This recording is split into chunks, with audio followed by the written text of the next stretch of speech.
if you remember, sometime around February 19th, we arrested Christopher Taylor and Kristina Sluss, who are boyfriend and girlfriend. They had just arrived from South Carolina via Georgia and were living in the Winter Haven area when they hooked up with our victim, and they were driving the victim around to open up accounts and then rip off the banks. But he was kind of an aggravation.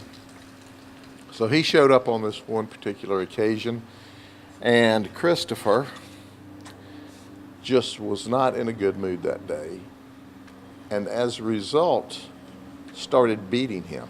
Beat him with a frying pan, called for his brother Gary to bring a bat, and beat him over a period of hours. Brutally murder him.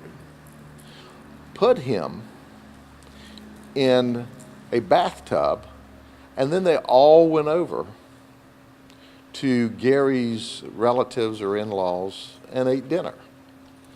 Well, after nightfall occurred, then they went back, stuffed him in garbage bags, and left with him out of Winter Haven, thinking they were taking him outside of Polk County. Well, of course, they didn't know the area very well, and they didn't get outside of our jurisdiction, and they dumped the body. And our homicide team, which is simply the best in the world, in fact, they've gone 8 years without an unsolved homicide,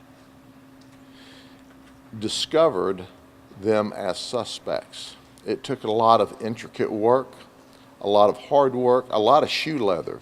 A lot of times we solve cases now with technology, but they had to solve this case the old-fashioned way. So as a result, we arrested Christopher Taylor and Kristina Sluss. Kristina said, well, I was there. What we didn't tell you at that time is that Christopher cut the hand off of our victim. He dismembered part of the victim, and that was horrible. And we told you to stand by for news. What we didn't tell you that day is we suspected that Kristina and Christopher murdered 3 people in South Carolina, Landrum, South Carolina. And here's what we know about that. Prior to coming to Florida, Christopher and Kristina were apparently staying with his mother, who lived close to the victims. It's reported that the 2 victims sold small amounts of marijuana. I'm saying that from reports. I don't know that firsthand. But for whatever reason, Christopher ended up over at the house with Kristina, and she admitted she watched why Christopher viciously and brutally murdered 3 innocent people. He used a hatchet. And as he's coming back to Florida with Kristina after the fact, Kristina overhears Christopher having a conversation with his mother. And his mother said, well, I heard that the victim's head was cut off. And Christopher admitted to his mother, or made admissions to his mother about committing the murder. He hung the phone up. After he hung the phone up, he told Kristina, I didn't cut that boy's head off, but I almost did. Now, why do I tell you all these chilling, vicious details? I don't believe for a minute, when you look at this guy, that this may be all of the people he's murdered. He not only murders people, he savagely murders people. So we need to know, and we'll deal with it internally through our systems, do you have any murders around the southeast United States, around the country, where the person may have been dismembered or partially dismembered? Do you have a vicious, outrageous crime scene and the victims are victims for no apparent reason? We need to know that. We know this guy is very, very sadistic and dangerous. We know that he's killed 4 people that we're aware of. What we don't know is how many more he may have killed in his travels someplace around the southeast United States and or around the country. We know he traveled as far as Tennessee. We know he came through Georgia. We know he's from South Carolina. And we know he was only here 2 weeks when he murdered our victim in Winter Haven, Florida.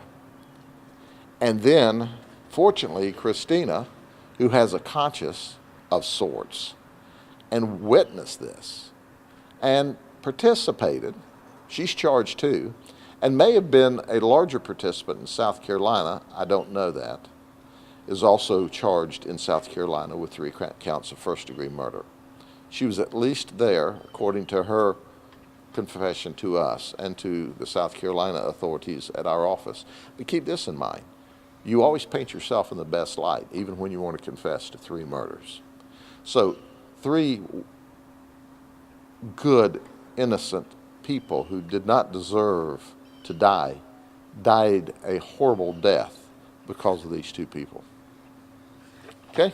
Any questions? We're talking about that travel, South Carolina, Yes. then to Georgia, possibly over to Tennessee. That kind of makes their pattern unique.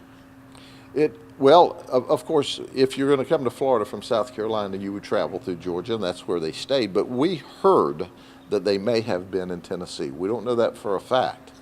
But see, if you pick relatively mid-sized to small communities and you commit a murder and flee, there can be homicide detectives scattered all around going, we've got this vicious murder of this homeless person, because that's what our victim was. He was a homeless person who rode a bike. And we don't know where in the world a suspect is. We can't find anybody that would have wanted to hurt this person. Or you can simply have 2 or 3 decent people living in a home. And he, for some reason or another, ended up in their house and decided, since I'm here, I'll just murder them. He has demonstrated attributes of a serial killer. And we just want to know if there are other victims out there. 4 victims are 4 too many. But are there more? Is the thought that they started traveling after that triple homicide in South Carolina? It's like get away? I don't know about that. I don't have those details. But it was horrible, absolutely horrible. And when we talked to the South Carolina homicide detectives and said, well, what about this and what about that and what about this? And they said, hey, if they knew those things, they had to be in the house, because we didn't release any of that publicly. Sheriff, what happens next with your homicide team? How do they reach out and communicate to other law enforcement to see if there are other ties? Yeah, we have internal systems to put this method of operation online, so people, our law enforcement agencies nationwide, can see what we have here and who we've arrested and their method of operation, and we will do that. But there's some small police agencies that may not be attuned to those systems, or there may be witnesses scattered around the country that would say, I saw that guy here, and my friend's dead, or I saw that guy here and I haven't been able to find my friend since he left. So the police may not even know. We may have homeless people that are deceased that he murdered and left, in a wooded area, in a remote area, and we don't even know about them at all. Can you talk to us about how important it was to have that healthy partnership cross-department with Polk County and Spartanburg? Yeah, Spartanburg, South Carolina did an awesome job. They were very professional with everything they did in their investigation. Our public records here are much broader than their public records. So certainly we released more information than they did. But I can tell you this, that immediately upon our phone call, they were coming to Polk County, Florida to work on this investigation. But our homicide team, with the help of Kristina, who fortunately decided, well, now's the time to tell what I know, or she's told part of what she knows, had helped us and Spartanburg unravel this case. But at the end of the day, my concern now is that we make sure there are no others, or if there were others, we want to hold them accountable for that. And if there are other victims who maybe they've just disappeared and nobody's seen from them, but one of these two individuals has been in their community, in law enforcement, we call that a clue. We need to know. So you said that the connection between the victim here and Polk County, he was a homeless man, they were using him to kind of rip off banks? Yes. And if I understood you correctly, they haven't released or they're unsure about Taylor's connection to the three people in Spartanburg? No, we're absolutely sure about it, because what happened is they were ripping off banks in the Winter Haven area. Christopher said the victim was annoying. I mean, he beat on him over a period of 2 or 3 hours before he finally killed him. He tortured this man. And once we solved the case and we were finishing up, Kristina said, well, there's something else you probably want to know. And she told us all of these details about this murder in Landrum, South Carolina, which I understand is just near Spartanburg. And as a result, we called and said, let us give you some details on what we think is a triple murder you had there. And according to our Google information, we have your 2 suspects that murdered those 3 people. So the things that I'm releasing to you today are public, have been made public, and I want the community's help to see if this lady and this guy may have committed more murders, so we can solve those as well. Are you able to speak to any evidence or statements or anything that would lead you to believe that there were more homicides, or just kind of the manner in which they did it? We have zero information at this time that would lead us to know that they committed other murders. But what we know is we see a pattern of activity. And when we match that pattern of activity to what we've seen in past serial killers, then we see a pattern of activity here. So, you know, people don't just wake up one morning and in cold blood decide to murder someone. Usually your murders all occur in a heat of passion. I'm mad right now.